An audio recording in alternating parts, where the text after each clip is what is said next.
Hello बच्चों, अब हम देखने वाले हैं asexual reproduction in multicellular organisms. यानी कि कल जो हमने देखा था असेक्सुअल रिप्रोडक्शन, जो हमने देखा था कल, वो हुआ था हमारा यूनिसेलुलर ऑर्गेनिजम्स के अंदर। आज हम देखने वाले हैं asexual reproduction in multicellular organism. यानी कि जो असेक्सुअल रिप्रोडक्शन हो रहा है वो किस में हो रहा है? मल्टीसेलुलर ऑर्गेनिजम्स में हो रहा है, यानी बहुकोशिका जीवन में। अब देखिए वो क्या क्या, देखिए how many types of asexual reproduction in multicellular organism. कितने प्रकार से असेक्सुअल रिप्रोडक्शन होता है मल्टीसेलुलर ऑर्गेनिजम्स के अंदर? देखिए there are 5 types of asexual reproduction in multicellular organism. यहाँ पर पूरा 5 प्रकार के, यानी कि कुछ 5 तरीके से असेक्सुअल रिप्रोडक्शन होता है मल्टीसेलुलर ऑर्गेनिज्म। असेक्सुअल रिप्रोडक्शन को हिंदी में बोलते हैं अलैंगिक प्रजनन क्रिया, अलैंगिक प्रजनन। देखते अब वो पांचों जो जितने भी टाइप्स के हैं, पांचों टाइप्स हम देखने वाले हैं यहाँ पे। देखो फर्स्ट टाइप है फ्रेगमेंटेशन। अब बच्चों फ्रेगमेंटेशन कैसा होता है वो देखते हैं, और इनके एग्जांपल पहले पढ़ देते हैं। क्या एग्जांपल? स्पायरोगैरा। इनके एग्जांपल यहाँ पे हमारे पास स्पायरोगैरा, यहाँ पे एग्जांपल है इसके लिए। देखिए बच्चों स्पायरोगैरा।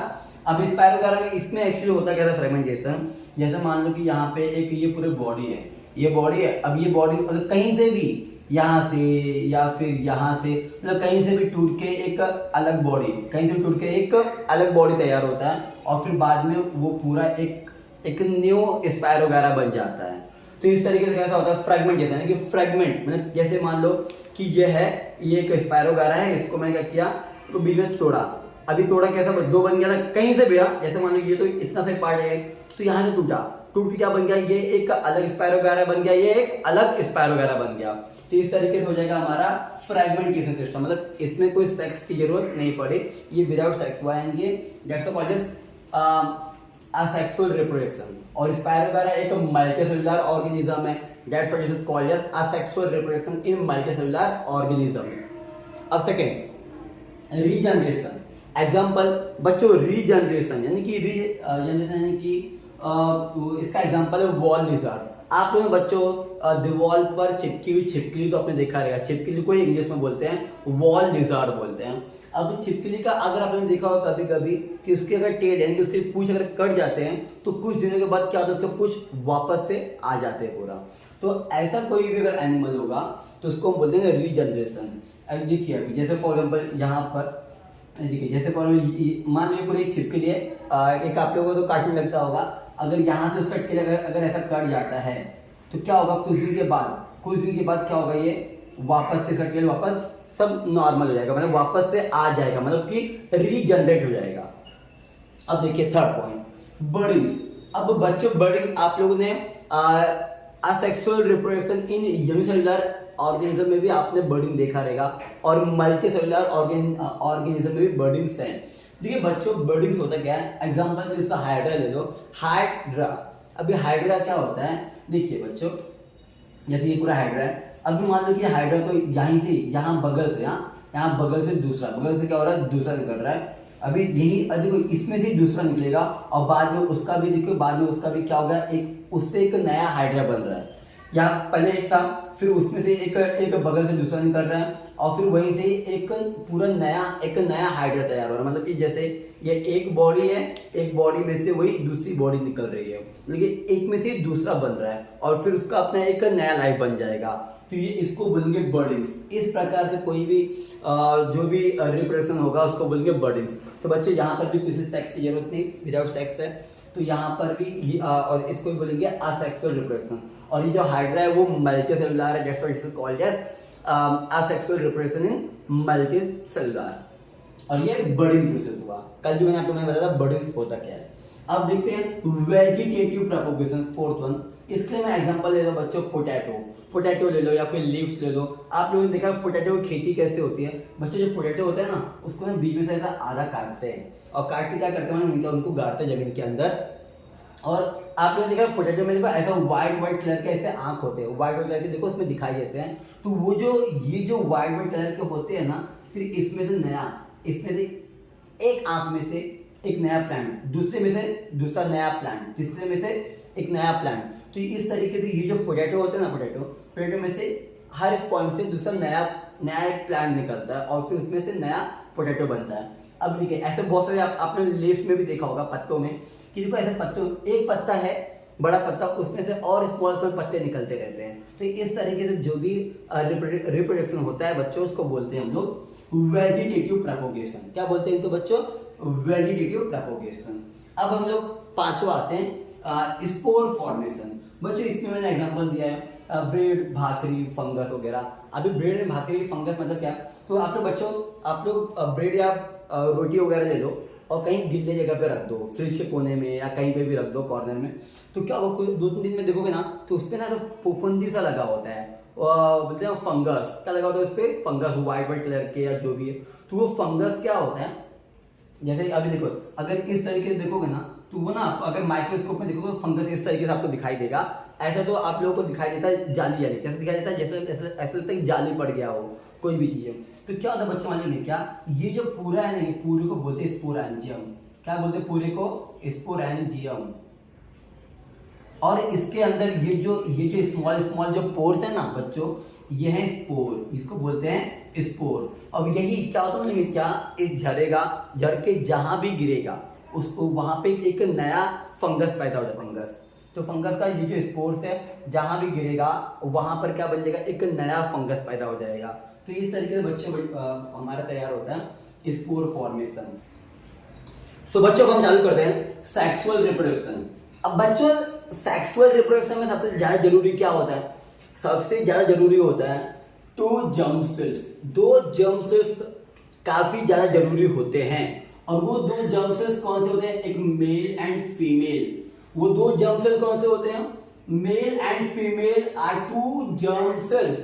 वो जो 2 जर्म सेल्स होते हैं कौन से होते हैं? मेल एंड फीमेल होते हैं। और ये जर्म सेल जरूरी किस लिए होता है? गैमेट्स फॉर्मेशन के लिए। किस लिए? गैमेट बनाने के लिए, गैमेट्स।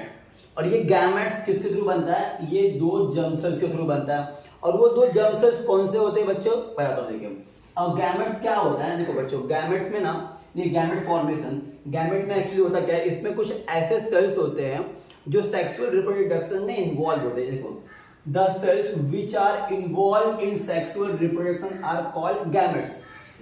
जर्म सेल्स कौन से? Sperm and egg. स्पर्म होता है हमारा मेल, स्पर्म होता है बच्चों हमारा मेल जर्म सेल्स। और जो ये एग होता है, ये होता है हमारे पास फीमेल। क्या होता है बच्चों? ये फीमेल जर्म सेल्स। तो ये स्पर्म एंड एग। बच्चों एग को हम लोग ओवा बोल सकते हैं, इनको हम लोग ओवम भी बोल सकते हैं बच्चों। तो ये 2 germ cells, this 2 germ cells are involve in the sexual reproduction बच्चों। अब हम लोग आगे देखते हैं कि इनका फर्टिलाइजेशन कैसे हो। आगे चल के क्या करना पड़ता है बच्चों? ये जो जर्म सेल्स, जो हमारा गैमेट बनता है, इसको फर्टिलाइजेशन करना होता है। सो बच्चों जैसा भी हमने देख लिया, हमने देखे गैमेट्स एंड जर्म सेल। तो गैमेट और जर्म सेल्स में कोई डिफरेंट नहीं होता। गैमेट वही होता है जिसमें दोनों भी जर्म सेल्स आके इन्वॉल्व होते हैं। मतलब कि दोनों भी, मतलब कि अगर सिंगल भी देखा है तो गैमेट बोलेंगे। मेल गैमेट होता है मेल जर्म सेल, और फीमेल गैमेट होता है फीमेल जर्म सेल। और वही गैमेट्स इन्वॉल्व होते हैं हमारे सेक्सुअल रिप्रोडक्शन के लिए। अब देखते हैं बच्चों यहाँ पे हैप्लॉइड एंड डिप्लॉइड सेल। अभी हैप्लॉइड क्या होता है, डिप्लॉइड क्या होता है बच्चों? जब मेल सेल, मतलब मेल सेक्सुअल, मतलब जब मेल जर्म सेल जब अलग सिंगल होगा और जब फीमेल जर्म सेल सिंगल होगा, तो उनको जब ये सिंगल रहेंगे ना, एक दूसरे से अलग रहेंगे ना, उसी को बोलेंगे हम लोग हैप्लॉइड सेल। यानी कि when male and female germ cells are separate from each other, they are called haploid cell। समझे बच्चों? और अब आगे देख लेते हैं, जब बाद में मेल, अभी क्या होता है बच्चों? ये देखिए, जब बाद में मेल एंड फीमेल आपस में क्रॉस करते हैं, यानी कि जब आपस में वो लोग जब सेक्स करते हैं ना, तो क्या होता है, मेल एंड फीमेल का ये जो जर्म सेल्स है क्या होता है, आपस में मिक्स हो जाता है। यानी कि जैसे ये एग है और एग के ऊपर बहुत सारे ऐसे स्पर्म आ जाते हैं, ऐसे बहुत सारे स्पर्म क्या होते हैं आके मिक्स हो जाते हैं, बराबर। ऐसे बहुत सारे स्पर्म क्या होता है आके मिक्स हो जाते हैं, और तब क्या होता है, ये एग एंड स्पर्म क्या होता है आपस में एकदम घुल मिल जाते हैं, एकदम इस तरीके से आपस में घुल मिल जाएंगे। और जब आपस में घुल मिल जाएंगे तो ये अब एक है क्या, नहीं, अब यहाँ पे 2 जर्म सेल्स हैं। मेल एंड फीमेल दोनों भी क्या हो गया, आपस में हो गए, आपस में मिक्स हो गए, तो अब इनको बोलेंगे डिप्लॉयड। क्या बोलेंगे बच्चों, इनको डिप्लॉयड। और जब ये आपस में, और डिप्लॉयड कब होंगे, जब आपस में पूरा मिक्स हो जाएंगे ना, जब आपस में पूरा फर्टिलाइज हो जाएंगे। फर्टिलाइज होने क्या होता है बच्चों, जब इस एग को जितना स्पर्म चाहिए उतना स्पर्म मिल जाएगा, तो आपस में जब ये पूरा मिक्स हो जाएंगे तो ये हो जाएंगे फर्टिलाइज। क्या हो जाएंगे बच्चों, ये हो जाएंगे फर्टिलाइज हो जाएंगे, और तब इनको बोला जाएगा डिप्लॉयड सेल। क्या बोला जाएगा बच्चों, तब इनको डिप्लॉयड सेल बोला जाएगा। और उन्हीं डिप्लॉयड सेल को बोलेंगे बच्चों जाइगोट। उनको ही क्या बोलते हैं बच्चों हम लोग, जाइगोट। अब मान लो जैसे कि ये देख लीजिए, अब ये क्या हो गया, ये जो एक सेल था, ये स्पर्म जितना स्पर्म चाहिए उतना इसको मिल गया, अब ये बन गया जाइगोट। क्या बन गया बच्चों, ये बन गया जाइगोट। अब जाइगोट बोल लो या डिप्लॉयड सेल बोल लो, देखिए अब ये बन गया जाइगोट। अब क्या होगा, अब चालू होता है यहाँ पर माइटोसिस। क्या चालू होगा बच्चों, यहाँ पे माइटोसिस। अब माइटोसिस प्रोसेस होगा, अब जब इसमें माइटोसिस प्रोसेस होगा ना बच्चों, तो यहाँ पर ये जो सेल्स है ये डिवाइड होगा कोई स्मॉल स्मॉल सेल्स में, और बन जाएगा एम्ब्रियो। क्या बन जाएगा बच्चों, एम्ब्रियो बन जाएगा। तो इस तरीके से सेक्सुअल रिप्रोडक्शन होता है बच्चों, जहां पर mail and female germ cells, जहां पर मेल एंड फीमेल गैमेट्स मिलकर के क्या करते हैं कि एक जाइगोट तैयार करते हैं, फिर उसमें माइटोसिस प्रोसेस होता है, और माइटोसिस के थ्रू क्या बनता है, उसमें एक एम्ब्रियो बनता है बच्चों। तो अभी आज के टॉपिक में हम लोग, आज के हमारा इतना ही। आगे हम देखते हैं नेक्स्ट पार्ट में, और देखेंगे सेक्सुअल रिप्रोडक्शन इन प्लांट्स देखेंगे हम लोग।